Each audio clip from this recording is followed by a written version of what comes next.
ഇമം അധ്യായദ്വയേന ഉക്തം യോഗം വിവസ്വത്തെ ആദിത്യായ സർഗാദൗ പ്രോക്തവാൻ അഹം ജഗത്പരിപാലയിതॄണാം ക്ഷത്രിയാണാം ബലാധാനായ തേന യോഗബലേന യുക്താഃ സമർത്ഥാഃ ഭവന്തി ബ്രഹ്മ പരിരക്ഷിതും ബ്രഹ്മക്ഷത്രപരിപാലിതേ ജഗത് പരിപാലയിതും അലം അവ്യയം അവ്യയഫലത്വാത് നഹി അസ്യ സമ്യക് ദർശനനിഷ്ഠാലക്ഷണസ്യ മോക്ഷാഖ്യം ഫലം വ്യേതി സ ച വിവസ്വാൻ മനവേ പ്രാഹ മനുഃ ഇക്ഷ്വാകവേ സ്വപുത്രായ ആദിരാജായ അബ്രവീത് एवं क्षत्रियपरम्पराप्राप्तुम् इमं राजर्षयः राजानः च ते ऋषयः च राजर्षयः विदुः इमं योगं स योगः कालेन इह महता दीर्घेण नष्टो विच्छिन्नसम्प्रदायः संवृत्तः हे परन्तप आत्मनः विपक्षभूताः परः उच्यन्ते तान् शौर्यतेजो गभस्तिभिः भानुः इव तापयति इति परन्तपः शत्रुतापनः इत्यर्थः।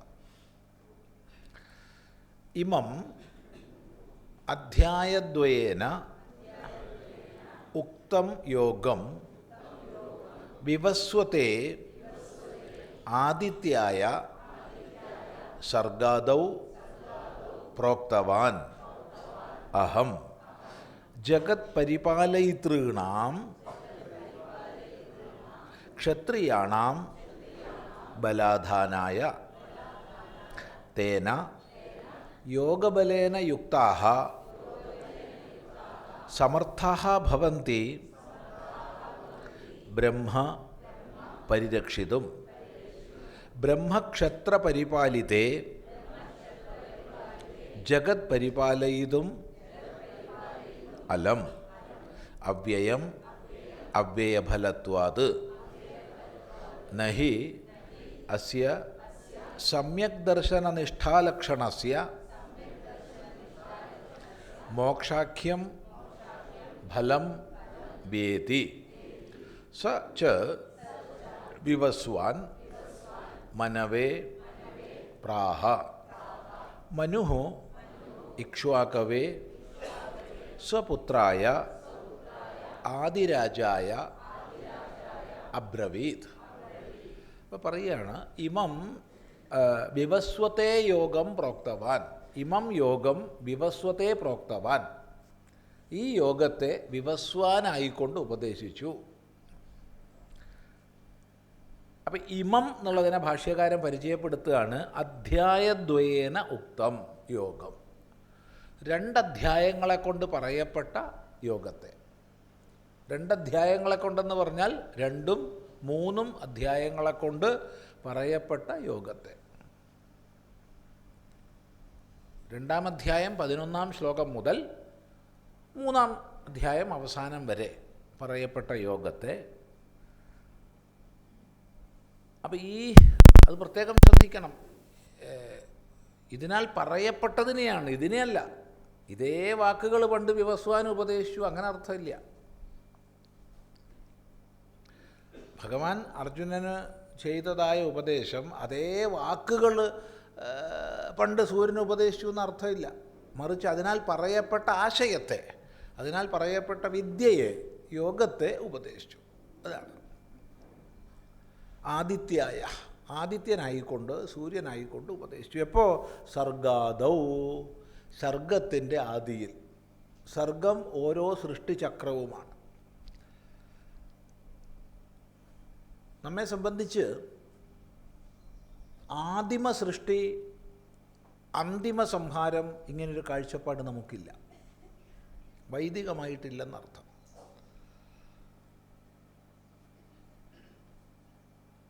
ആദിമ സൃഷ്ടിയുമില്ല, അന്തിമ സംഹാരവുമില്ല. മറിച്ച് ഓരോ കൽപ്പത്തിൻ്റെയും ആരംഭത്തിൽ സൃഷ്ടിജാലങ്ങൾ പ്രകടമാകും, കൽപ്പാന്തത്തിൽ തിരോഭവിക്കും, പിന്നെയും പ്രകടവും പിന്നെയും തിരോഭവിക്കും. ഈ ആവിർഭാവ തിരോഭാവങ്ങളാണ് സംഭവിക്കുന്നത്. അല്ലാണ്ട് ആദ്യമായിട്ടുണ്ടാവുക അവസാനമായിട്ട് ഇല്ലാണ്ടാവുക അത് രണ്ടുമില്ല. രാത്രിയിൽ സന്ധ്യ കഴിഞ്ഞാൽ അസ്തമിച്ചാൽ ദിവസം കഴിഞ്ഞില്ല, പിന്നെ പുതിയ ദിവസം വീണ്ടും ഉദിക്കും. ഈ ദിവസം കഴിഞ്ഞു പറയാം, പക്ഷേ ആ ദിവസങ്ങളുടെ അവസാനമല്ല, പുതിയ ഉദയത്തിലേക്കുള്ള തുടക്കമാണ്.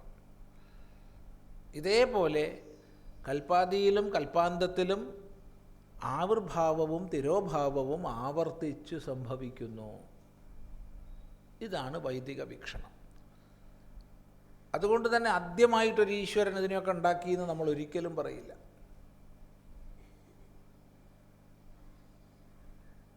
സൃഷ്ടിപ്രക്രിയ പറയുന്നിടത്ത് പോലും എങ്ങനെ മുൻകൽപ്പത്തിലുണ്ടായോ അതുപോലെ ചെയ്തു എന്നാണ് പറയുക. സൂര്യാചന്ദ്രമസൗ ധാത യഥാപൂർവം അകൽപ്പയത് എന്നൊക്കെയാണ് വേദമന്ത്രങ്ങൾ. സൂര്യനെയും ചന്ദ്രനെയും ധാതാവ് ഈശ്വരൻ മുമ്പ് എങ്ങനെ ഉണ്ടായിരുന്നോ അങ്ങനെ വീണ്ടും കൽപ്പിച്ചു. ഇത് ആവർത്തിക്കുകയാണ്, ചാക്രികമാണ്. അതുകൊണ്ട് തന്നെ ആദിയോ അന്തമോ ഇല്ല. ഒന്നും പുതുതായിട്ടുണ്ടാവുന്നതല്ല, ഒന്നും ഇല്ലാതാവുകയില്ല. തിരോഭവിക്കും പ്രകടാവും, തിരോഭവിക്കും പ്രകടാവും. അപ്പോൾ ആവിർഭാവ തിരോഭാവങ്ങളാണ് സംഭവിക്കുന്നത്, അത് ഓർമ്മിക്കണം. അപ്പോൾ സർഗാദിയിൽ എവിടെയാണോ പ്രജകൾ സൃഷ്ടിക്കപ്പെടുന്നത് ആ ഒരു കാലമാണ് സർഗം. സർഗത്തിൻ്റെ ആരംഭത്തിൽ പ്രോക്തവാൻ അഹം, ഞാൻ പറഞ്ഞു കൊടുത്തു. ആർക്ക്? സൂര്യന്, വിവസ്വാന്. എന്തിനാ? ജഗത് പരിപാലയിതൃണാം ക്ഷത്രിയാണാം ബലാധാനായ. ഭാഷ്യകാരൻ പറയുകയാണേ, ഇത് മൂലത്ത് പറഞ്ഞിട്ടില്ല, മൂലത്തിൽ ഇത്രയേ ഉള്ളൂ, ഉപദേശിച്ചു എന്ന്. ഭാഷ്യകാരൻ പറയുകയാണ്, ജഗത്തിനെ പരിപാലിക്കുന്ന ക്ഷത്രിയന്മാർക്ക് ബലം നൽകാൻ വേണ്ടിയിട്ട്, കരുത്ത് നൽകാൻ വേണ്ടിയിട്ട്. വേദാന്തം എന്തിനുള്ളതാണ്? കരുത്തിനുള്ളതാണ്. കരുത്തിൻ്റെ ഉപദേശമാണ് വേദാന്തം. ഈ കരുത്ത് കിട്ടിക്കഴിഞ്ഞാൽ ഏത് മേഖലയിലാണോ നമ്മൾ പ്രവർത്തിക്കുന്നത് ആ മേഖലയിൽ കുശലതയോടുകൂടി പ്രവർത്തിക്കാൻ കഴിയും. ശരിയായ അറിവോടുകൂടി, ശരിയായ കാഴ്ചപ്പാടോടുകൂടി പ്രവർത്തിക്കുക. നമ്മൾ പ്രത്യേകം മനസ്സിലാക്കണം.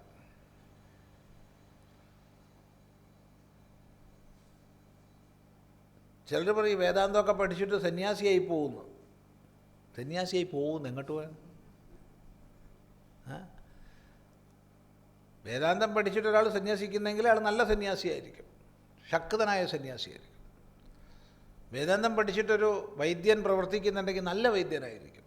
വേദാന്തം പഠിച്ച ഒരാൾ പട്ടാളത്തിലുണ്ടെങ്കിൽ നല്ല പട്ടാളക്കാരനായിരിക്കും.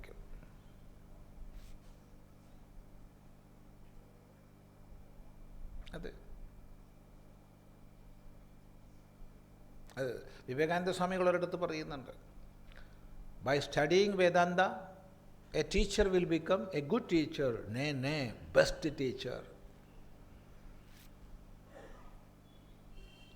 അതാണ് നല്ല ടീച്ചറാവുകയല്ല ചെയ്യുക, ഏറ്റവും നല്ല ടീച്ചറാവും. അതാണ് വേദാന്തം. അപ്പം ജഗത് പരിപാലനം ചെയ്യുന്നവരായ ക്ഷത്രിയന്മാരെയാണ് ഇവിടെ പറഞ്ഞത്. വിവസ്വാൻ, മനു, ഇക്ഷ്വാകു. ഇപ്പം ഭാഷ്യകാരൻ പറയുകയാണ്, ജഗത്തിനെ പരിപാലിക്കുന്ന ക്ഷത്രിയന്മാർക്ക് ബലം നൽകാൻ വേണ്ടി ഞാൻ ഈ ഉപദേശം ക്ഷത്രിയന്മാർക്ക് കൊടുത്തു.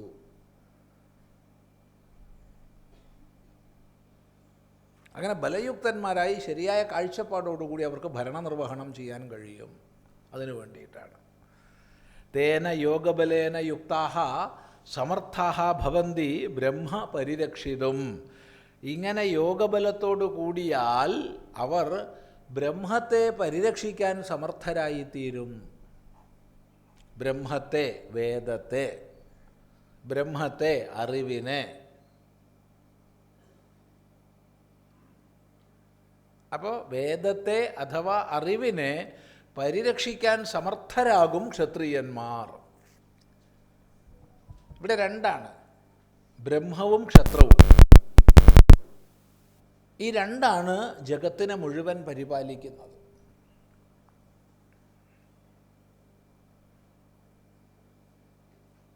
വളരെ ശ്രദ്ധിക്കേണ്ടതാണ്.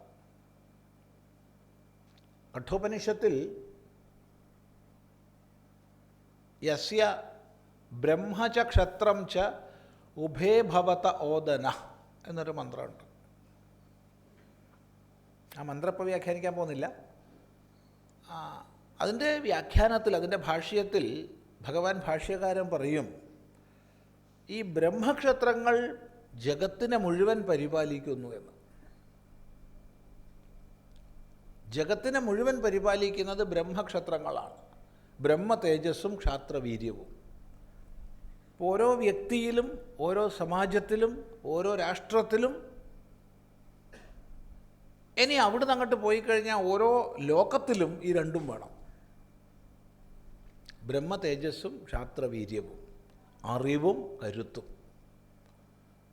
അറിവും കരുത്തും രണ്ടും വേണം. അറിവുണ്ട്, കരുത്തില്ല, എന്ത് പ്രയോജനം? കരുത്തുണ്ട്, അറിവില്ല, അനർത്ഥമാണ്. അറിവില്ലാത്തവന്മാർക്ക് കരുത്ത് കിട്ടിക്കഴിഞ്ഞാൽ അനർത്ഥമാണ്. അതാണ് നമ്മൾ കാണുന്നത്. രാക്ഷസന്മാരൊക്കെ തപസ് ചെയ്ത് വിവരം കെട്ട ഏതെങ്കിലും ദൈവത്തിൻ്റെ അടുത്തുനിന്ന് വരം വാങ്ങി ശക്തന്മാരായി അവസാനം ലോകത്തിനെ മുഴുവൻ നശിപ്പിക്കുന്നവരായി അവർ തീരും. അപ്പോഴാണ് ഭഗവാൻ അവതാരമൊക്കെ എടുക്കേണ്ടി വരുന്നത്. ആദ്യമേ അവർക്ക് കൊടുക്കാതിരുന്നാൽ പോരെ? അല്ലെങ്കിൽ നീ പഠിച്ചു വാ, അറിവുള്ളവരായി വാ, എന്നിട്ട് ശക്തി തരാമെന്ന് പറഞ്ഞാൽ പോരെ? ചോദിക്കും, അപ്പോൾ വാരിക്കോരി കൊടുക്കും. റിസർവേഷൻ പോളിസിയൊക്കെ അങ്ങനെ എല്ലാം വാരിക്കോരി കൊടുക്കുകയാണ്. ഞങ്ങൾക്ക് അത് വേണമെന്ന് പറഞ്ഞു, അപ്പോൾ വോട്ട് ബാങ്ക് ഉണ്ടാവും, ഉടനെ കൊടുത്തു. അപ്പോൾ ഇത് വേണമെന്ന് പറഞ്ഞു, അത് കൊടുത്തു. അവസാനം കൊടുത്തോനും ഇരിക്കപ്പുറത്തില്ല ഉണ്ടാവും. അപ്പോൾ അവതാരം വേണ്ടി വരും, എല്ലാം ഉടച്ചു വാർക്കേണ്ടി വരും. ചരിത്രം ആവർത്തിക്കുന്ന.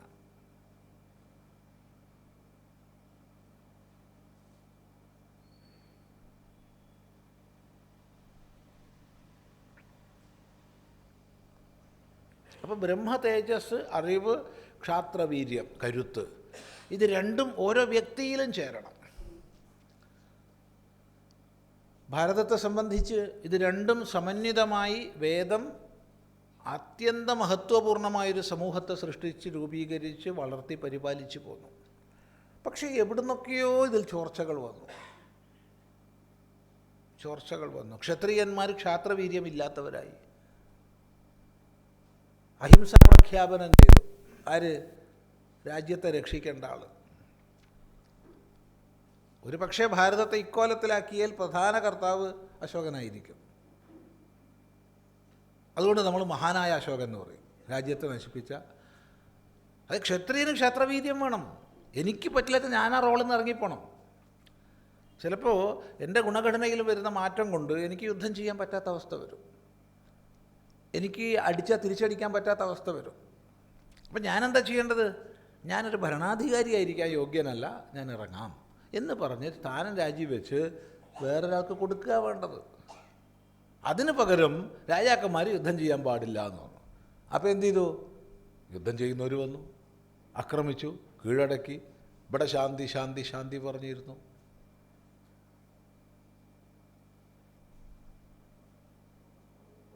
ബ്രഹ്മവും ക്ഷത്രവും അതത് മേഖലയിൽ കുശലത വേണം.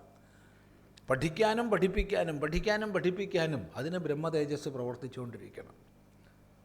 വീര്യത്തോടു കൂടി രക്ഷിക്കാൻ ക്ഷാത്രബലം പ്രവർത്തിച്ചുകൊണ്ടിരിക്കണം.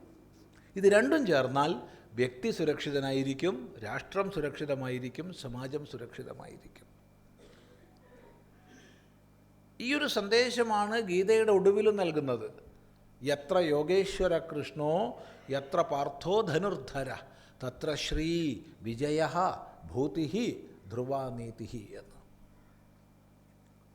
അവിടെ യോഗേശ്വരനായ കൃഷ്ണൻ ബ്രഹ്മ തേജസ്സിൻ്റെ മൂർത്തിയാണ്. ധനുർധരനായ പാർത്ഥൻ ക്ഷാത്രവീര്യത്തിൻ്റെ മൂർത്തിയാണ്. ഇത് രണ്ടും ഒത്തുചേർന്നാൽ ക്ഷേമരാഷ്ട്രം രൂപീകരിക്കപ്പെടും. ഏതാ ക്ഷേമരാഷ്ട്രം?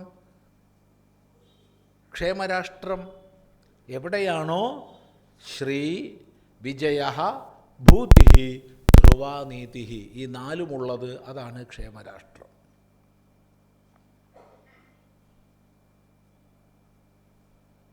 അപ്പോൾ ഈ വീര്യത്തോടു കൂടി ക്ഷത്രിയന്മാർ തീർന്നാൽ അവർ ബ്രഹ്മത്തെ, വേദത്തെ, ജ്ഞാനപരമ്പരയെ സംരക്ഷിക്കാൻ സമർത്ഥരാകും. വിശ്വാമിത്രൻ യാഗം ദീക്ഷിച്ചപ്പോൾ യാഗരക്ഷ ദീക്ഷിച്ചു രാമൻ. ഇതാണ് വലിയൊരു പ്രതീകമാത്.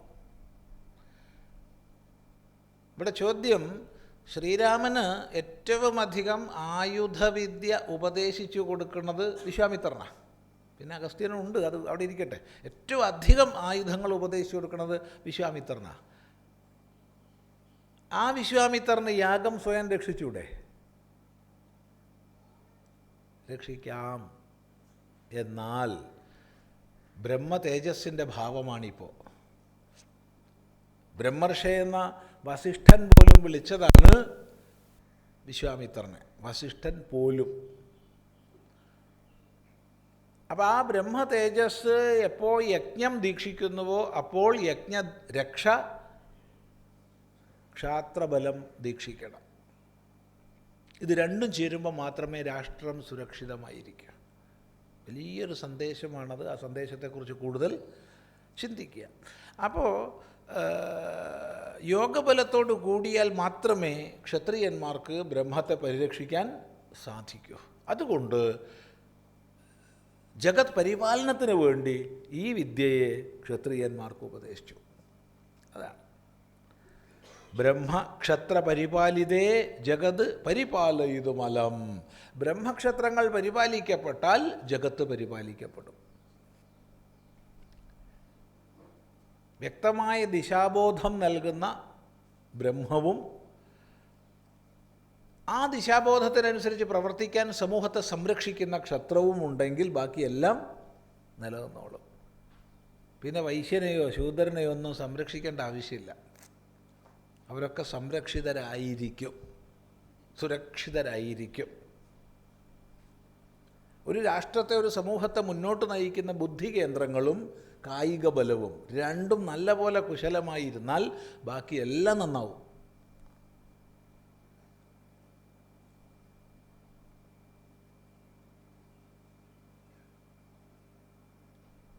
ആയിരത്തി 1948 മഹാത്മാ ഗാന്ധിയുടെ വധം നടന്നു. അനന്തരം പുഷ്പാലങ്കൃതമായ വാഹനം, ശവമഞ്ചം ദില്ലിയിലെ തെരുവീഥിയിലൂടെ നീങ്ങുകയാണ്.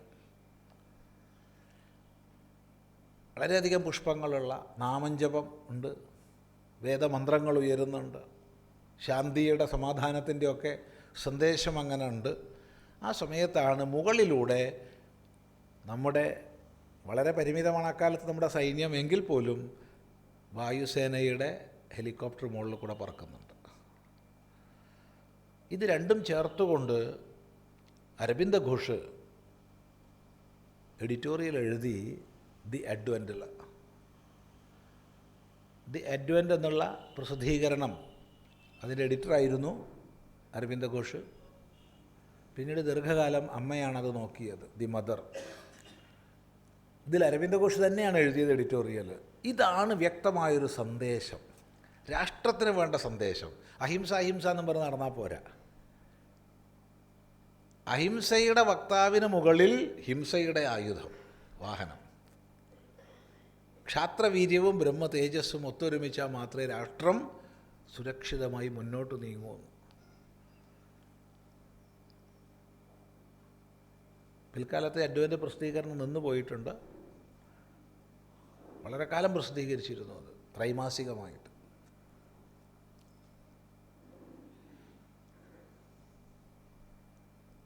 അതുകൊണ്ട് ബ്രഹ്മക്ഷത്രങ്ങൾ പരിപാലിക്കപ്പെട്ടാൽ ജഗത്ത് പരിപാലിക്കപ്പെടും. അതുകൊണ്ട് ഈ യോഗം ഞാൻ വിവസ്വാന് ഉപദേശിച്ചു, വിവസ്വാൻ മനുവിന് ഉപദേശിച്ചു, മനു ഇക്ഷ്വാകുവിന് ഉപദേശിച്ചു. എങ്ങനെയുള്ളതാണ് ഈ യോഗം? അവ്യയം.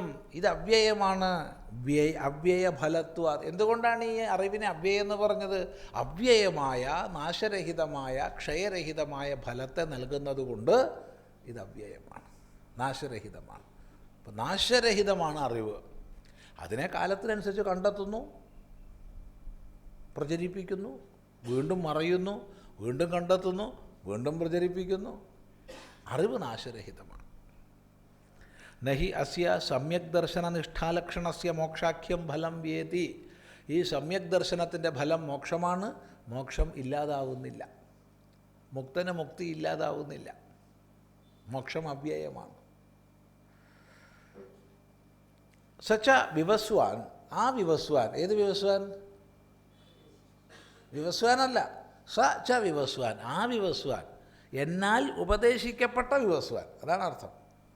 എന്നാൽ ഉപദേശിക്കപ്പെട്ട വിവസ്വാൻ മനവേ പ്രാഹ, മനുവിന് പറഞ്ഞു കൊടുത്തു, വൈവസ്വത മനുവിന് പറഞ്ഞു കൊടുത്തു. വിവസ്വാൻ്റെ മകൻ വൈവസ്വതൻ.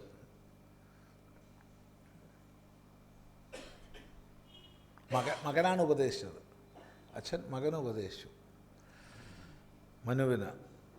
മനു എന്ത് ചെയ്തു? മനു ഇക്ഷ്വാകവേ സ്വപുത്രായ, മനു തൻ്റെ മോന് ഇക്ഷ്വാകുവിന് പറഞ്ഞു കൊടുത്തു. ആദിരാജായ, ആദിരാജാവായ, രാജഭരണം ആരംഭിക്കുന്നത് ഇക്ഷ്വാകുവിൽ നിന്നാണ്. അപ്പോൾ ഇക്ഷ്വാകുവിൽ നിന്ന് ആരംഭിച്ചു രാജഭരണം. മനു അതിന് വേണ്ട നിയമങ്ങളൊക്കെ എഴുതിയുണ്ടാക്കി. അങ്ങനെ മനുവിനാൽ എഴുതിയുണ്ടാക്കപ്പെട്ട നിയമമനുസരിച്ച് ഇക്ഷ്വാകു രാജ്യഭരണം തുടങ്ങി. അങ്ങനെ അങ്ങനെ പരമ്പരയാത് വന്നു. അതാണ് അബ്രവീത്. വ്യക്തമാണല്ലോ. ഏവം ഇപ്രകാരം ക്ഷത്രിയ പരമ്പരാ പ്രാപ്തം, ഏവം ക്ഷത്രിയ പരമ്പരാ പ്രാപ്തം ഇമം രാജർഷയഃ രാജാനഃ ച തേ ഋഷയഃ ച രാജർഷയഃ വിദുഃ ഇമം യോഗം.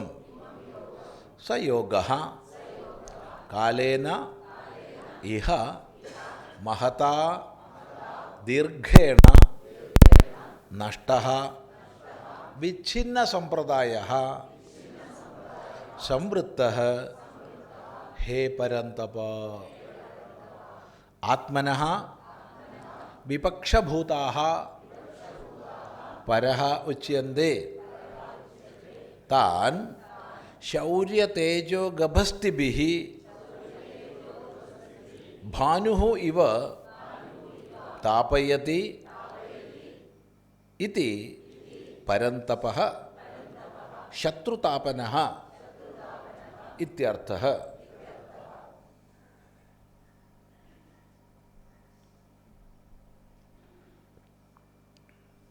ഏവം ക്ഷത്രിയ പരമ്പരാപ്രാപ്തം, ഇപ്രകാരം ക്ഷത്രിയ പരമ്പരാപ്രാപ്തമായതാണ് അറിവ്. ക്ഷത്രിയ പരമ്പരാപ്രാപ്തം.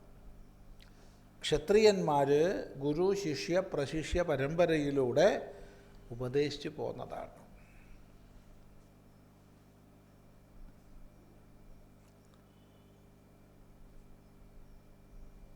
ബ്രഹ്മർഷിമാർക്ക് അറിയില്ല എന്നൊന്നും ചോദ്യമില്ല, അറിയായിരിക്കാം. പക്ഷേ ക്ഷത്രിയന്മാർക്ക് അറിയുമായിരുന്നു ഈ അറിവ്. ക്ഷത്രിയന്മാർക്കിടയ്ക്കാണ് ഈ അറിവ് കൂടുതൽ പ്രചരിതമായത്. എന്തായാലും കർമ്മ കലാപങ്ങളിൽ തന്നെ പൗരോഹിത്യത്തിലൊക്കെ പോകുന്ന വിദ്വാൻമാർക്ക് വേദാന്തജ്ഞാനം പൊതുവെ കുറച്ച് കുറവായിരുന്നു.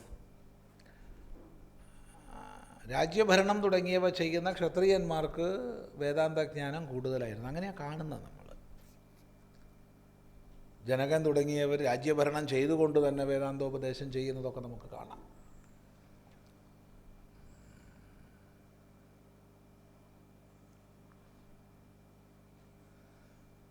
ക്ഷത്രിയ പരമ്പരാപ്രാപ്തം. അപ്പം ഇവിടെ അത് അർജുനന് പ്രോത്സാഹനം കൂടിയാണ്, അർജുനന് പ്രേരകം കൂടിയാണ്. ക്ഷത്രിയ പരമ്പരാപ്രാപ്തമാണിത്, അതുകൊണ്ട് നീ ഇത് പഠിച്ചോളൂ, നിനക്ക് സാധിക്കും, ഒഴിഞ്ഞു മാറാനൊന്നും പറ്റില്ല എന്നർത്ഥം. ഇമം രാജർഷയോ വിദുഃ രാജർഷയ രാജാനഃ ച തേ ഋഷയഃ. രാജാക്കന്മാരും ഋഷിമാരുമായവരാരോ അവരാണ് രാജർഷിമാർ. 2-3 തരത്തിലാവാം. ഒന്ന് രാജാവായിരുന്നു, പിന്നീട് രാജ്യഭരണം മക്കളെ ഏൽപ്പിച്ച് സ്വയം ഋഷിപദത്തിലേക്ക് പോയവർ രാജഋഷിമാർ. അഥവാ ഋഷിയായ ശേഷവും രാജ്യഭരണം നിർവഹിച്ചവർ രാജഋഷിമാർ. രാജാവായി ഇരിക്കെ തന്നെ ഋഷിത്വം പ്രാപിച്ചവർ രാജഋഷിമാർ. അങ്ങനെയൊക്കെ അർത്ഥം പറയാം. രാജഋഷിമാർക്ക് അറിയാമായിരുന്നു ഈ അറിവ് കേട്ടോ. ഇമം യോഗം, ഈ യോഗത്തെ അറിയാമായിരുന്നു. സയോഗ, ആ യോഗം, അങ്ങനെ പരമ്പരാപ്രാപ്തമായ യോഗം കാലേന മഹതാ ദീർഘേണ, ദീർഘകാലം കൊണ്ട് ഇഹ ഇവിടെ എന്തായി, നഷ്ട വിച്ഛിന്ന സമ്പ്രദായ, വിച്ഛിന്ന സമ്പ്രദായമായി. സമ്പ്രദായം എന്ന് പറയുമ്പോൾ ഗുരു ശിഷ്യന് ഉപദേശിച്ചു, ആ ശിഷ്യൻ അതിനെ വേണ്ടതുപോലെ പരിപാലിച്ച് അടുത്ത തലമുറയ്ക്ക് കൊടുത്തു, അയാൾ അടുത്ത തലമുറയ്ക്ക് കൊടുത്തു. അങ്ങനെ സമ്പ്രദായത്തിലൂടെ ഉപദേശ പരമ്പരാക്രമത്തിൽ ഇതിനെ നിലനിർത്തി. എന്നാൽ അതിൽ എപ്പോഴൊക്കെയോ വിച്ഛേദം സംഭവിച്ചു. ഇത് പ്രത്യേകം നമ്മൾ ശ്രദ്ധിക്കണം. ഏതൊരു വിശിഷ്ടമായ അറിവ് നമ്മുടെ പക്കലുണ്ടെങ്കിലും നമ്മളത് അടുത്ത തലമുറയ്ക്ക് കൈമാറിയിരിക്കണം. ഇല്ലെങ്കിൽ ആ അറിവ് തന്നെ നഷ്ടമായി പോകും. അങ്ങനെ എന്തെല്ലാം നഷ്ടമായി. എത്ര കലാരൂപങ്ങൾ നഷ്ടമായി നമുക്ക്. എത്ര വിശിഷ്ടങ്ങളായ അറിവുകൾ നഷ്ടമായി ഉപദേശിക്കാതെ.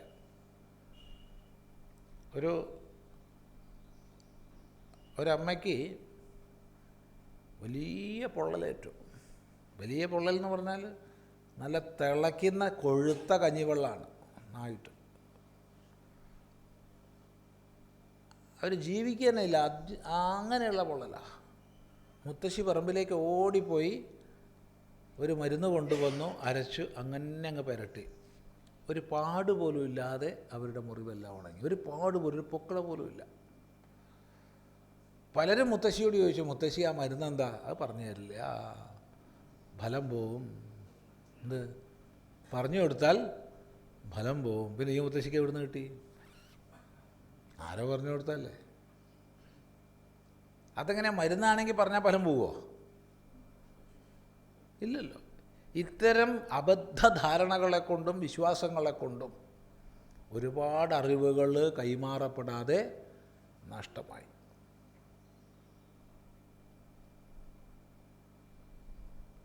അപ്പം നല്ല ഭൂമി കിട്ടിയില്ല, അതുകൊണ്ട് വിത്ത് വിതച്ചില്ല എന്ന് പറയുന്നതിനേക്കാൾ കിട്ടിയ ഭൂമിയിൽ വിത്ത് വിതയ്ക്കുക. നന്നാവുക വെച്ചാൽ നന്നാവട്ടെ, ഇല്ലെങ്കിൽ പോട്ടെന്നേ. എന്തായാലും ഞാൻ സഞ്ചിയിൽ വെക്കണേനൊക്കെ നല്ലതല്ലേ, ഇല്ലേ? എന്താ അഭിപ്രായം? സ്വാമി, എനിക്ക് നല്ല ഭൂമി കിട്ടിയില്ല, അതുകൊണ്ടാണ് ഞാൻ വിത്ത് വിതയ്ക്കാതിരുന്നത്. ശരിയാണ്, നല്ല കാഴ്ചപ്പാട് തന്നെയാണ്. പക്ഷേ കിട്ടിയ ഭൂമിയിൽ വിതച്ചിരുന്നെങ്കിൽ ഒരു 10 വിത്തെങ്കിലും മുളയ്ക്കുമായിരുന്നു.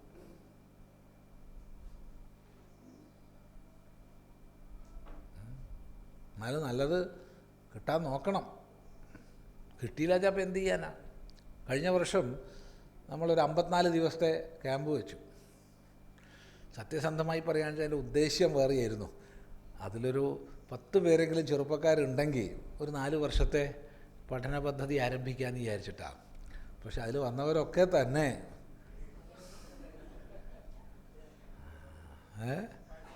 അതെ, ഒക്കെ കുറച്ച് പ്രായം കൂടി, വയസ്സുമാർ നല്ല യുവാക്കളാണ്, പക്ഷെ എന്നാലും ശരീരത്തിൽ കുറച്ച് പ്രായം കൂടിയവരായിരുന്നു. അപ്പോൾ പിന്നെ മറ്റേ ഉദ്ദേശിയെ പറഞ്ഞില്ല, അങ്ങനെ ഉദ്ദേശമുണ്ടെന്ന് തന്നെ പറഞ്ഞില്ല. നമ്മൾ ശ്രമിക്കുക, ഭൂമി കിട്ടുമെന്ന്. കിട്ടിയാൽ വിതയ്ക്കാം, കിട്ടിയില്ലെങ്കിൽ വേണ്ട. എന്നാൽ കിട്ടിയെടുത്ത് വിതച്ചൂടെ? കിട്ടിയെടുത്തൊക്കെ വിതയ്ക്കുക തന്നെ, അത്രയേ ഉള്ളൂ. അതങ്ങനെ തൊട്ട് വിച്ഛിന്ന സമ്പ്രദായ.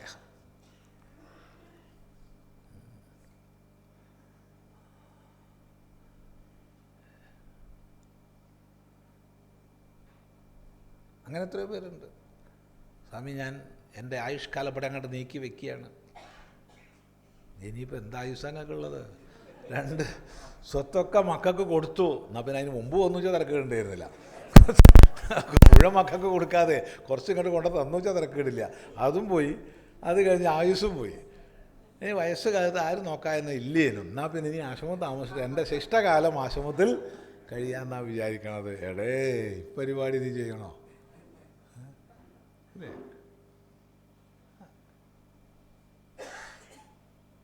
ചിന്തിക്കുക.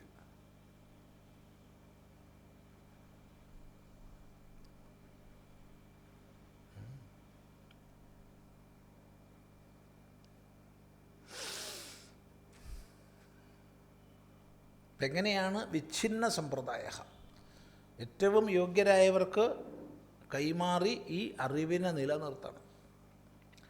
ഇതിൽ നമ്മൾ വളരെ തെറ്റിദ്ധരിച്ചൊരു ശബ്ദമുണ്ട്.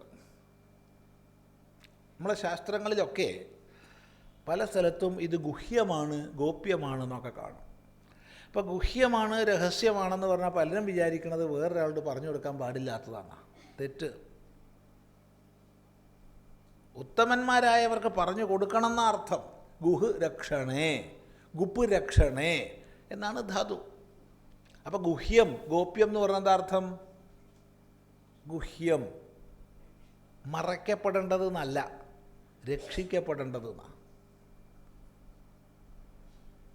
ഗുഹ്യം ഗോപ്യം എന്നുള്ളതിൻ്റെ അർത്ഥം മറയ്ക്കപ്പെടേണ്ടതെന്നല്ല, രക്ഷിക്കപ്പെടേണ്ടതെന്നാണ്. ഇത് നമ്മൾ പ്രത്യേകിച്ച് മനസ്സിലാക്കണം.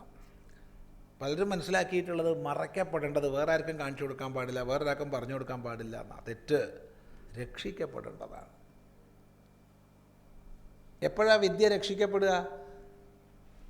അധികാരികൾക്ക് പറഞ്ഞു കൊടുക്കുമ്പോഴാണ് വിദ്യ രക്ഷിക്കപ്പെടുക, അല്ലാണ്ട് പറഞ്ഞു കൊടുക്കാതിരിക്കുമ്പോൾ അല്ല. പറഞ്ഞു കൊടുക്കാതിരുന്നാൽ ദ്രവിച്ചു പോവുക. അത് ഓർമ്മിക്കുക. വിച്ഛിന്ന സമ്പ്രദായ, സമ്പ്രദായം വിച്ഛിന്നമായി. സമ്പ്രദായം മുഖ്യമാണ്, അത് പാലിക്കണം. സമ്പ്രദായങ്ങളുടെ പാലനം മുഖ്യമാണ്. അത് നഷ്ടപ്പെട്ടു. ഹേ പരന്തപ. അവിടെ പരന്തപ എന്നുള്ളതിന് അർത്ഥം പറയുകയാണ് ഭാഷ്യകാരൻ. തൻ്റെ വിപക്ഷഭൂതന്മാരാണ് പരന്മാർ. വിപക്ഷഭൂതന്മാർ വെച്ചാൽ ശത്രുക്കൾ, വിപരീത പക്ഷത്തിലുള്ളവർ ശത്രുക്കൾ. അവരെ ശൗര്യം കൊണ്ടും വീര്യം കൊണ്ടും തേജസ് കൊണ്ടും, തേജസ്സിൻ്റെ ഗപസ്തിബി എന്ന് പറഞ്ഞാൽ കിരണങ്ങളെ കൊണ്ട്, ശൗര്യത്തിൻ്റെ, വീര്യത്തിൻ്റെ, തേജസ്സിൻ്റെ കിരണങ്ങളെ കൊണ്ട് അവരെ ഭസ്മീകരിക്കുന്നവനാരോ? ഭാനു ഇവ താപയതി. സൂര്യനെ പോലെ, സൂര്യൻ തൻ്റെ കിരണങ്ങളെ കൊണ്ട് തപിപ്പിക്കുന്ന പോലെ തൻ്റെ വീര്യകിരണങ്ങളെ കൊണ്ട് ശത്രുക്കളെ തപിപ്പിക്കുന്നവനാരോ അവനാണ് പരന്തപൻ. ഇത് അർജുനനെ വളരെ പ്രോത്സാഹിപ്പിക്കുന്നൊരു വിളിയാണ് അല്ലേ? അതെ, കരുത്തുള്ളവനെ, നിനക്കിതൊക്കെ സാധിക്കുടോ എന്ന് പറയാൻ. ശത്രുതാപന ഇത്യർത്ഥ, ശത്രുതാപനൻ എന്നർത്ഥം. അടുത്ത ശ്ലോകത്തെ പരിചയപ്പെടുത്തുകയാണ്, വളരെ ശ്രദ്ധിക്കുക. ദുർബലാൻ അജിതേന്ദ്രിയാൻ പ്രാപ്യ നഷ്ടം യോഗം ഇമം ഉപലഭ്യ ലോകം ച അപുരുഷാർത്ഥ സംബന്ധിനം ഉപലഭ്യ.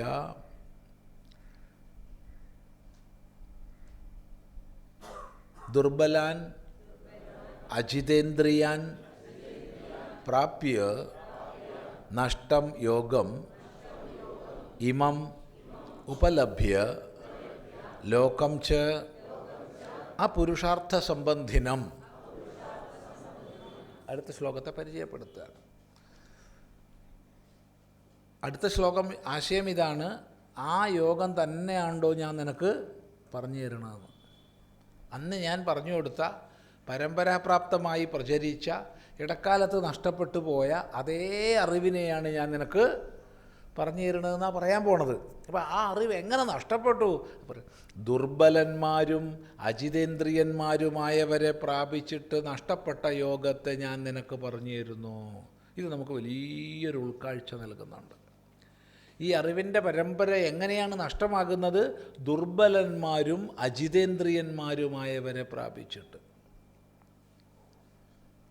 ദുർബലന്മാർ, കരുത്തില്ലാത്തവർക്ക് ഒന്നിനെ രക്ഷിക്കാൻ പറ്റില്ല. എന്തിനെ രക്ഷിക്കണമെങ്കിലും കരുത്ത് വേണം.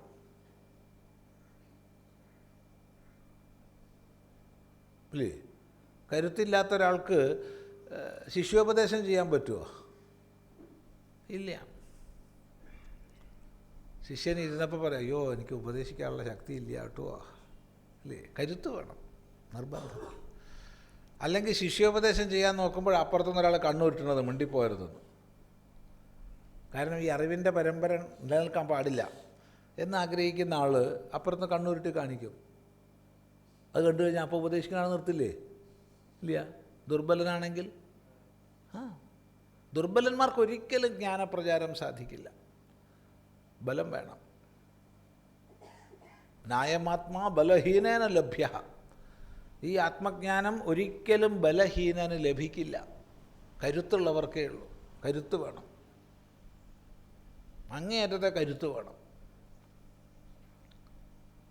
നമ്മൾ ശ്രദ്ധിക്കണം. അറിയാതെ നമ്മൾ ദുർബലന്മാരായി നമ്മുടെ മക്കളെ വളർത്തുന്നൊരു സാഹചര്യം ഉണ്ടായിട്ടുണ്ട്. എന്നെ ഒന്നിനും കൊള്ളില്ലേ, ഇല്ലേ, ഞാൻ ഒരു പാവാണേ, അങ്ങനെയല്ലേ? ഒരു തരം പിന്നോക്കം പോയി, ഒന്നിനും കൊള്ളാത്തൊരവസ്ഥ, സ്വയം തന്നിലേക്ക് അധ്യാരോപിക്കുന്നൊരു മാനസിക ഭാവം എങ്ങനെയൊക്കെയോ നമ്മളിൽ തന്നെ വളർത്തിയിട്ടുണ്ട്. എന്താണെന്നറിയില്ല. അതുകൊണ്ട് വളരെ കഴിവുള്ള ആൾക്കാരും വളരെ അറിവുള്ള ആൾക്കാരും പലപ്പോഴും ഒരു ഒരു ഒരു സമാജത്തിൻ്റെ മുന്നോട്ടുള്ള പോക്കിൽ പിന്നോക്കിയാവും പോകും. വ്യക്തിപരമായി വലിയ കഴിവുണ്ടാവും, പക്ഷെ അവർക്ക് അഭിമുഖീകരിക്കാനുള്ള കെൽപ്പില്ല. അവർക്ക് അവരെ തന്നെ സമർത്ഥിക്കാനുള്ള കെൽപ്പില്ല. ഇത് പലപ്പോഴും കാണുന്നുണ്ട്. ചെറിയ കുട്ടികളാകുമ്പോൾ ഒന്ന് മികച്ച് പെരുമാറിയാൽ തന്നെ അച്ഛനമ്മയും പറയും അങ്ങനെയൊന്നും വേണ്ട കേട്ടോ, കുറച്ച് എന്താ പറയേണ്ടത്, കുറച്ച് അടക്കവും ഒതുക്കമൊക്കെ വേണം. ഈ അടക്കവും ഒതുക്കം വേണമെന്ന് പറഞ്ഞാൽ എന്താ അർത്ഥം? ഒന്നിനും കൊള്ളാത്ത ആളാണോ എന്നാ? അങ്ങനെ ഒരു തരം തന്നെ മുന്നോട്ട് നയിക്കാൻ ശക്തിയില്ലാത്തവരായി നമ്മൾ തീരുകയാണ്. പറ്റില്ല. ബലമുള്ളവരാവണം. വേദം മുഴുവൻ പറയണതാ, ബലമസി ബലമേ ദേഹി. നീ ബലമാണ്, ബലം എനിക്ക് തരൂ എന്നാണ് പ്രാർത്ഥിക്കണത്. അല്ലാണ്ട് ദൗർബല്യം എനിക്ക് തരൂ എന്ന് എവിടെയെങ്കിലും പ്രാർത്ഥന ഉണ്ടോ? ഞാൻ ദുർബലനാവണേ, ഞാൻ ഒന്നിനും കൊള്ളാണ്ടാവണേ, എവിടെയെങ്കിലും കണ്ടിട്ടുണ്ടോ? ചിന്തിക്കുക. അതുകൊണ്ട് ബലം വേണം. ബലം നഷ്ടപ്പെട്ടാൽ ഈ ജ്ഞാന പരമ്പരയെ മുന്നോട്ട് കൊണ്ടുപോകാൻ കഴിയാതെ വരും. എന്ത് ബലം? എല്ലാ ബലവും വേണം. എല്ലാ ബലവും വേണം.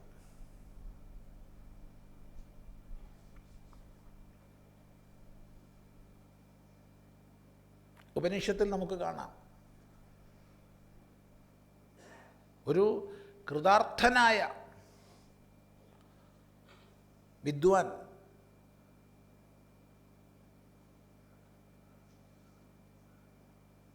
പ്രാർത്ഥിക്കുന്ന കുറേ ഭാഗങ്ങൾ. യശോജനേ സാനി സ്വാഹ ശ്രേയാൻ വസ്യസോ സാനി സ്വാഹ. ഈ സമൂഹത്തിൽ എനിക്ക് വലിയ പേരും പ്രശസ്തിയും ഉണ്ടാവണം.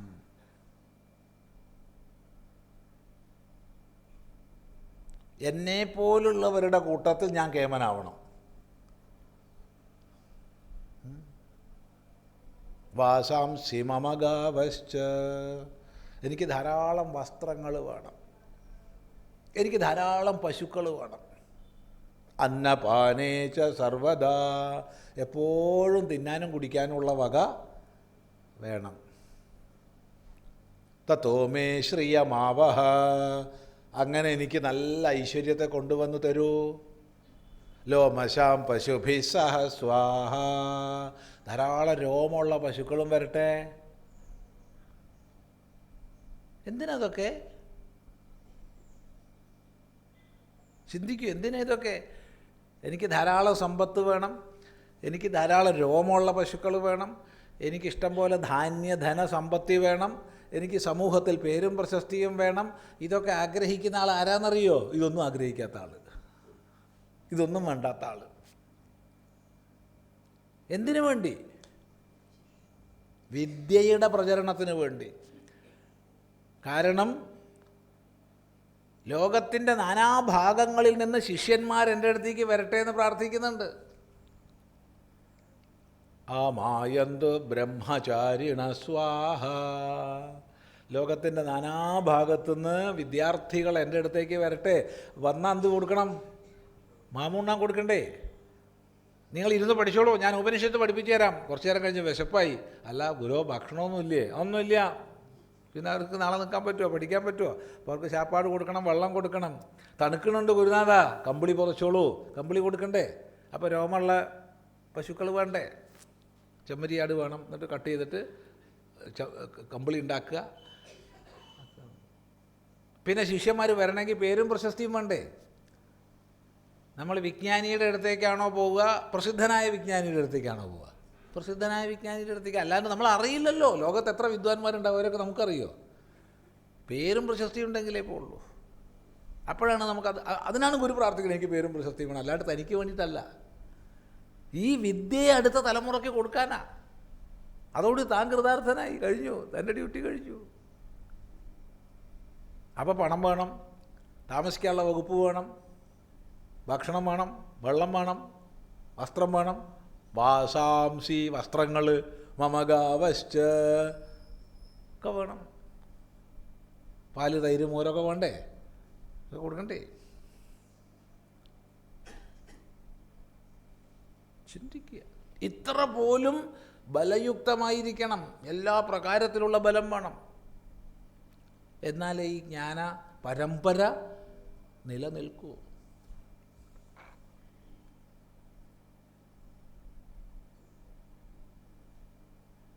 ഈ മന്ത്രത്തിൻ്റെ വലിയൊരു പ്രായോഗികമായ രൂപം നമ്മൾ വിവേകാനന്ദ സ്വാമികളിൽ കണ്ടിട്ടുണ്ട്.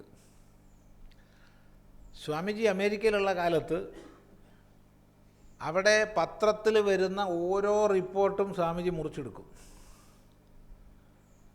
എന്നിട്ട് ഭാരതത്തിലേക്ക് ചെന്നൈയിൽ അലസിംഗ പെരുമാൾക്ക് അയച്ചു കൊടുക്കും. എന്നിട്ട് വ്യക്തമായിട്ട് എഴുതും, ഇത് ഇന്ന പത്രത്തിൽ വന്നാണ്, ഇത് ഇന്ന പത്രത്തിൽ, ഇന്ന പത്രത്തിൽ. നീ നല്ലപോലെ പ്രാധാന്യത്തോടു കൂടി ഇന്ത്യൻ പത്രങ്ങളിൽ വരുത്തണം. ചില സമയത്തൊക്കെ കുറച്ചൊന്ന് പ്രസിദ്ധീകരിക്കാൻ വൈകിപ്പോയാൽ ചീത്ത പറഞ്ഞ് അവിടുന്ന് കത്തയക്കും. നിന്നെയൊക്കെ വിശ്വസിച്ച് ഇവിടെ പറഞ്ഞ എന്നെയാണ് പറയേണ്ടതെന്ന് പറഞ്ഞിട്ട്. അതെ, വായിച്ചു നോക്കൂ സ്വാമിജിയുടെ കത്തുകൾ. എന്ത് ശക്തമാത്! എന്തിനു വേണ്ടിയിട്ടാണ്? സ്വാമിജി ഇത്ര പേരിനും പ്രശസ്തിക്കും ആഗ്രഹിച്ച ആളാണോ? ഒരാഗ്രഹവും ഇല്ല. പിന്നെന്തിനാ അത്? താൻ തിരിച്ചു വരുമ്പോഴത്തേക്ക് തന്നെ സ്വീകരിക്കാനും തൻ്റെ വാക്കുകൾ കേൾക്കാനും ഭാരതം തയ്യാറാവണം. എന്നാൽ മാത്രമേ അടിമത്തത്തിൻ്റെ ആഴക്കയത്തിൽ നിന്ന് ഭാരതത്തെ പിടിച്ചുയർത്താൻ കഴിയൂ. കാരണം അടിമത്തം ദൈവദത്തമാണെന്ന് വരെ വിശ്വസിച്ച് കഴിഞ്ഞിരുന്നൊരു സമൂഹമാണ്.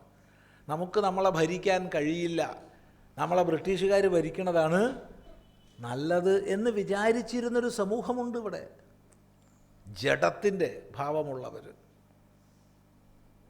അത്തരമൊരു സമൂഹത്തിലേക്ക് കരുത്തിൻ്റെ സന്ദേശം തനിക്ക് കൊടുക്കണമെങ്കിൽ താൻ പറയുന്നത് കേൾക്കാൻ സമൂഹം സന്നദ്ധമാവണം, ശക്തമാവണം.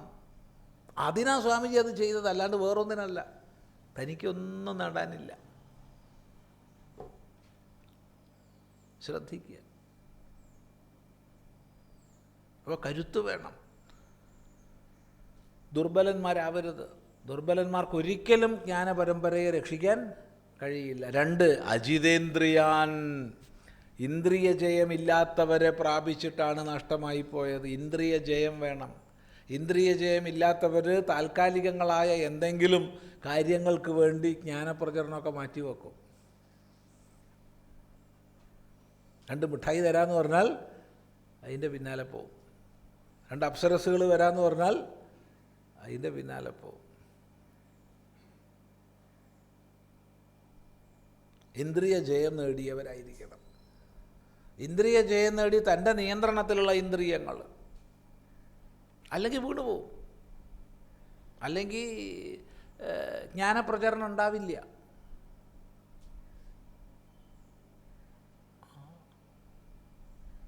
പണത്തിനാൽ ആകർഷിക്കപ്പെടും, പേരും പ്രശസ്തിയാൽ ആകർഷിക്കപ്പെടും, ആണിനാൽ ആകർഷിക്കപ്പെടും, പെണ്ണിനാൽ ആകർഷിക്കപ്പെടും. ഏതാണ് ആ വിപരീത ലിംഗം? അതെന്നേ ഉദ്ദേശിച്ചിട്ടുള്ളൂ.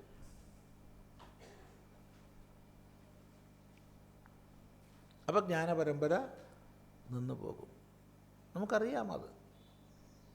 എത്രയോ മഹാന്മാരായിട്ടുള്ള യോദ്ധാക്കളെയും വിദ്വാൻമാരെയും ആകർഷിച്ച് അവരുടെ കഴിവുകളെ ഇല്ലാതാക്കി നശിപ്പിക്കാൻ പണത്തെയും പെണ്ണിനെയും ആണിനെയും ഒക്കെ ഉപയോഗിച്ചിട്ടുണ്ട്.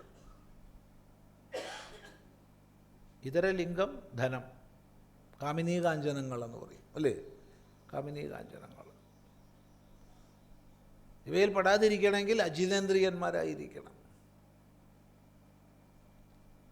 ജിതേന്ദ്രിയന്മാരായിരിക്കണം. ഇവിടെ അജിതേന്ദ്രിയന്മാരാ. ആര്?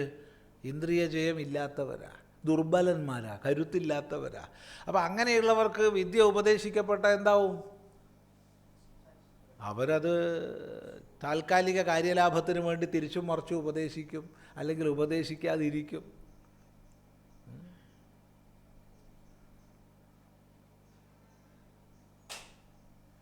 എത്ര കരുത്തുണ്ടായിട്ടും പ്രയോജനമൊന്നുമില്ല അജിതേന്ദ്രിയനാണെങ്കിൽ. കരുത്തുണ്ട്, പക്ഷെ അജിതേന്ദ്രിയനാണെങ്കിൽ താൽക്കാലിക കാര്യലാഭത്തിന് വേണ്ടിയിട്ട് അവൻ കരുത്ത്. ഇപ്പോൾ ദശരഥൻ വാൽമീകി രാമായണത്തിൽ പറയുന്നത് കേൾക്കാം. വധ്യനല്ലാത്തവനെ ഞാൻ വധിക്കാം, വധ്യനെ വെറുതെ വിടാം, നീ ഒന്ന് നിൻ്റെ മുഖം ഒന്ന് പ്രസന്നാക്കിയാൽ മതി. നോക്കണേ, ഇതാണോ രാജധർമ്മം? വധ്യനെ ഞാൻ വെറുതെ വിടാം, അവധ്യനെ ഞാൻ വധിക്കാം, ജയിലിൽ അടയ്ക്കേണ്ടവനെ തുറന്നു വിടാം.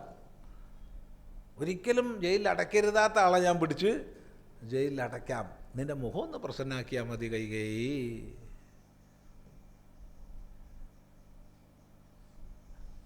ചിന്തിക്കുക. ഇങ്ങനെയുള്ളവരാണ് ഈ പ്രശ്നക്കാർ മുഴുവൻ. അവരാണ് ഈ ജ്ഞാനപരമ്പര നഷ്ടമാക്കുന്നത്, അവരാണ് കരുത്തിൻ്റെ പരമ്പര നഷ്ടമാക്കുന്നത്. എന്തുണ്ടായി? അവസാനം പുത്രദുഃഖത്തോടു കൂടി പോണ്ടിയും വന്നു. അല്ലാണ്ട് പറയണ്ട, നീ അവിടെ മുഖം മുറിപ്പിച്ചിരുന്നോളൂ, കുഴപ്പമൊന്നുമില്ല. രാജ്യഭരണത്തിൽ കൈ കടത്താൻ സമ്മതിക്കില്ല. പക്ഷേ ആദ്യം എന്തുണ്ട്? ഒരിക്കലും ചെയ്യരുതാത്ത ചെയ്തു പോയി. അതെന്താണ്? ബ്ലാങ്ക് കടലാസിൽ ഒപ്പിട്ട് കൊടുത്തു പോയി. എത്ര പ്രിയപ്പെട്ട പത്നിയായാലും എത്ര പ്രിയപ്പെട്ട പതിയായാലും ആരായാലും വെള്ളക്കടലാസിൽ ഒപ്പിടാൻ കൊണ്ടുവന്നാൽ ഒപ്പിട്ട് കൊടുക്കരുത്. കൊടുത്തോന്ന് തെളിയും. ചിലരൊക്കെ നമ്മളോട് പറയും, സ്വാമി ഇതൊന്നും ഒപ്പിട്ടെന്നാൽ ബാക്കി ഞാൻ എഴുതിക്കൊള്ളാം. ആ പരിപാടി നമ്മളെടുത്ത് വേണ്ടടേ, അത് വേണ്ട. എന്താ എഴുതാനുള്ളത് എഴുതിയിട്ട് കൊണ്ടുപോകാം, ഞാൻ ഒപ്പിട്ട് തരാം. അല്ലാണ്ട് വെള്ളക്കടലാസിൽ എഴുതിയിട്ടാവും നാളെ എന്താ എഴുതി കൊടുക്കുക നമുക്കറിയോ? കൈകേയി അതല്ലേ ചെയ്തത്, മന്ധര അതല്ലേ ഉപദേശിച്ചത്, ദശരഥന് അതല്ലേ പറ്റിയത്. ഇഷ്ടമുള്ളവരെ എപ്പോൾ വേണ്ടാൽ ചോദിച്ചോളൂ. ചിലരൊക്കെ പറയും, സ്വാമി ഞാൻ പറയണത് സ്വാമി സമ്മതിക്കുമോ? നീ എന്താ പറയണമെന്ന് ആദ്യം കേൾക്കട്ടെ, എന്നിട്ടല്ലേ. അല്ലാണ്ട് എങ്ങനെയാണ് സമ്മതിക്കുമെന്ന് പറയുക? എനിക്ക് പറ്റാത്ത വല്ലതും പറഞ്ഞാൽ ഞാൻ സമ്മതിക്കണ്ടേ? ആ പരിപാടിയില്ല. രാമായണത്തിൽ നിന്നുള്ള ഒന്നാമത്തെ പാഠം അതായിരിക്കണം. രാമായണം വായിച്ചിട്ട് നീ എന്ത് പഠിച്ചു എന്ന് വെച്ചാൽ ഇതായിരിക്കണം. ഇത് ബ്ലാങ്ക് കടലാസിൽ ഒപ്പിട്ട് കൊടുക്കരുത്. അതെ, ദശരഥന് പറ്റിയതാ. അല്ല, ഒന്നല്ല, 2 കടലാസ് ഒപ്പിട്ട് കൊടുത്ത്, 2 വരം. ഒരു കടലാസും അല്ല. ഒരു കടലാസാണെന്ന് വെച്ചാൽ എന്തെങ്കിലും വഴി ഉണ്ടാക്കാം. 2 കടലാസ് ഒപ്പിട്ട് കൊടുത്തു പോയി. നിവൃത്തിയില്ല. അതൊക്കെ അജിതേന്ദ്രിയന്മാരായുള്ള കുഴപ്പമാണ്.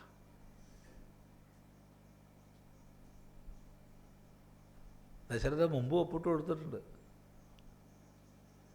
വളരെ മുമ്പ്. അത് വ്യക്തമായി വാൽമീകി മഹർഷി പറഞ്ഞിട്ടില്ല, പക്ഷെ ചില സൂചനകളുണ്ട്. വാൽമീകി രാമായണത്തിൽ 2 സന്ദർഭങ്ങൾ ഒത്തുചേർത്താൽ നമുക്ക് വ്യക്തമായി സൂചന ലഭിക്കും. ഒന്ന്, രാജാവായ ദശരഥൻ രാജകുമാരനായ രാമനോട് അഭിഷേക വിഷയം സംസാരിച്ച ശേഷം പിതാവായ ദശരഥൻ പുത്രനായ രാമനോട് എന്തോ പറഞ്ഞിട്ടുണ്ട്. എന്താണെന്ന് ഗുപ്തമാക്കി വെച്ചു മഹാകവികളിൽ മഹാകവിയായ വാൽമീകി. പിന്നീട് ഭരതൻ രാമനെ പിന്തിരിപ്പിക്കാൻ വേണ്ടി താണ് കേണ് പല പ്രയോഗം ചെയ്യാണ് കാട്ടിൽ വെച്ച്. രാമൻ തിരിച്ചു വരണം. ഒരു ഗത്യന്തരമില്ലാത്ത സമയത്ത് രാമൻ പറയുന്നുണ്ട്, കന്യാശുൽക്കമായി എടോ നിനക്ക് രാജ്യം ദത്തമാണ്. രാമൻ എവിടുന്ന് മനസ്സിലാക്കി?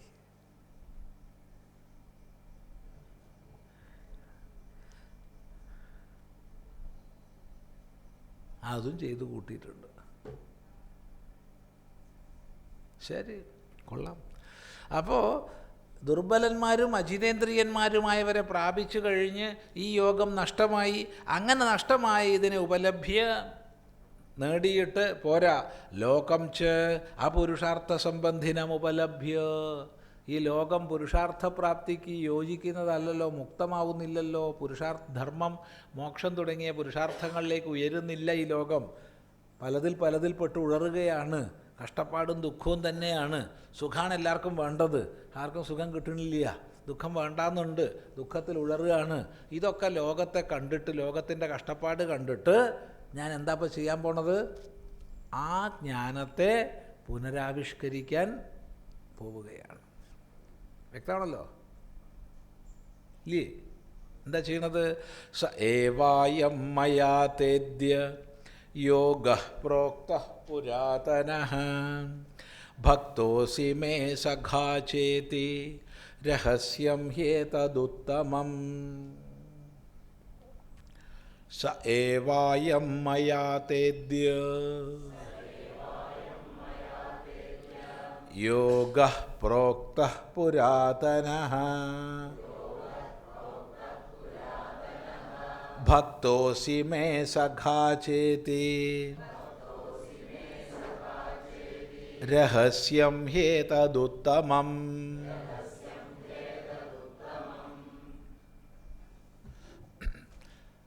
സ ഏവ അയം യോഗഃ തേ അദ്യ പ്രോക്തഃ. സ ഏവ പുരാതനഃ യോഗഃ.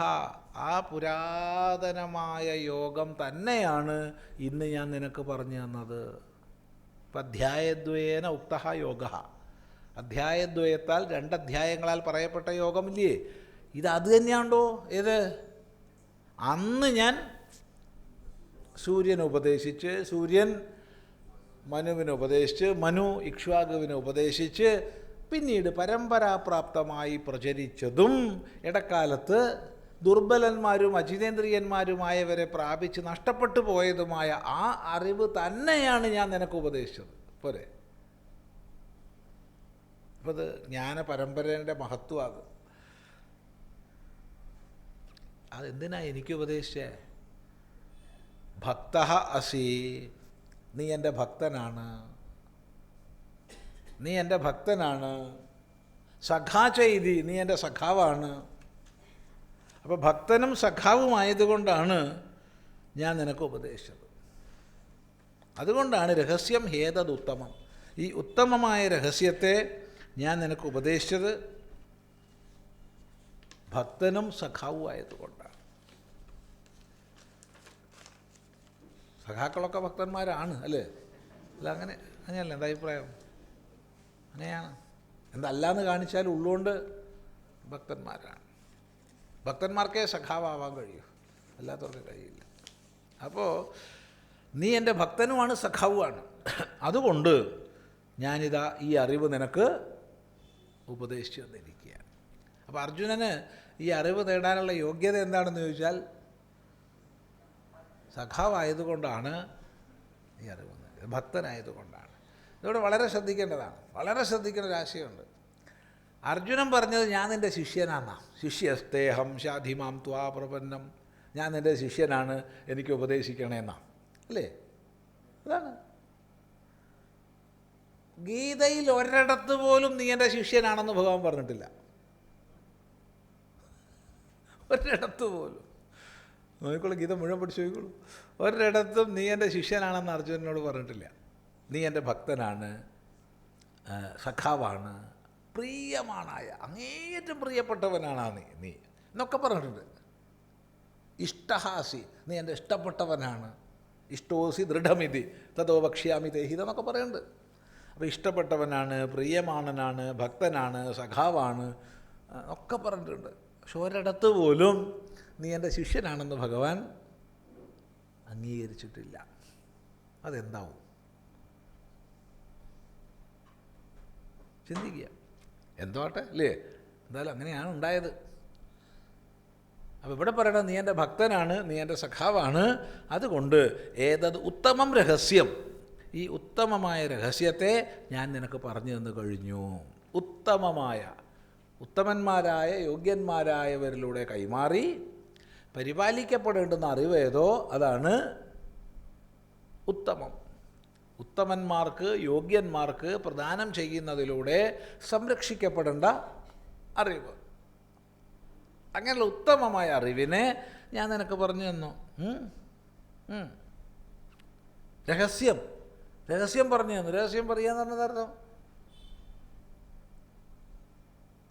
രഹസ്യത്തെ പറയരുതാത്തതെന്നാണ് പലരും മനസ്സിലാക്കിയിട്ടുള്ളത്. തെറ്റാണ്.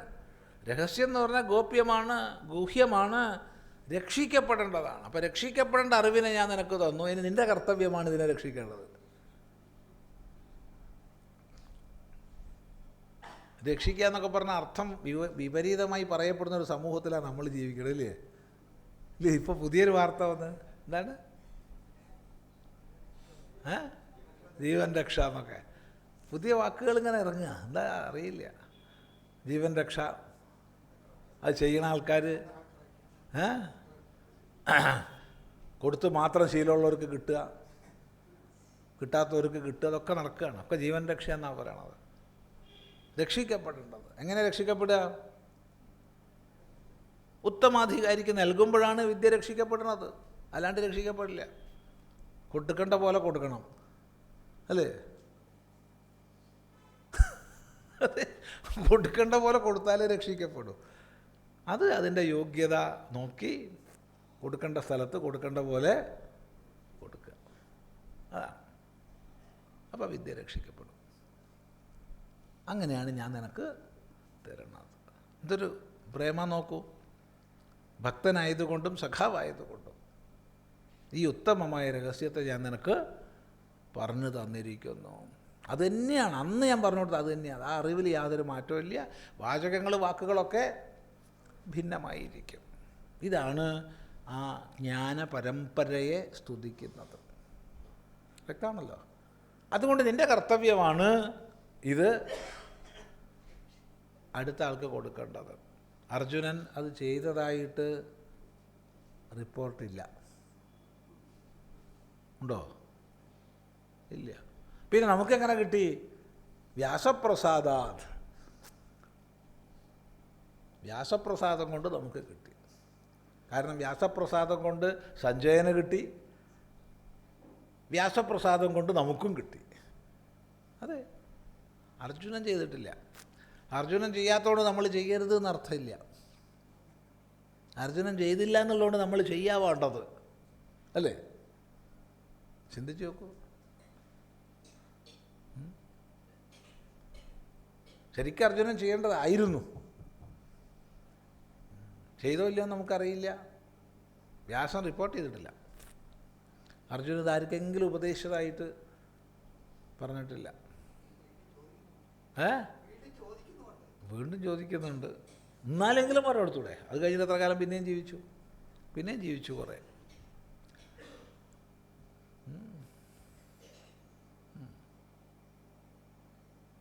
ചിലരങ്ങനെയാണ്. അറിവ് കിട്ടിക്കഴിഞ്ഞാൽ കുടം കൊണ്ട് കമഴ്ത്തി വെച്ച് അവിടെ വയ്ക്കും. ചിലർ കുടം കൊണ്ട് അമർത്തി വെച്ചിട്ട് ഒരു ദ്വാരം കുടത്തിലുണ്ടാക്കിയിട്ട് അതിൽ മാത്രം വിടും. ചിലർ തുറന്ന സ്ഥലത്ത് വയ്ക്കും. പലതരം ഗുരുക്കന്മാരുണ്ട്.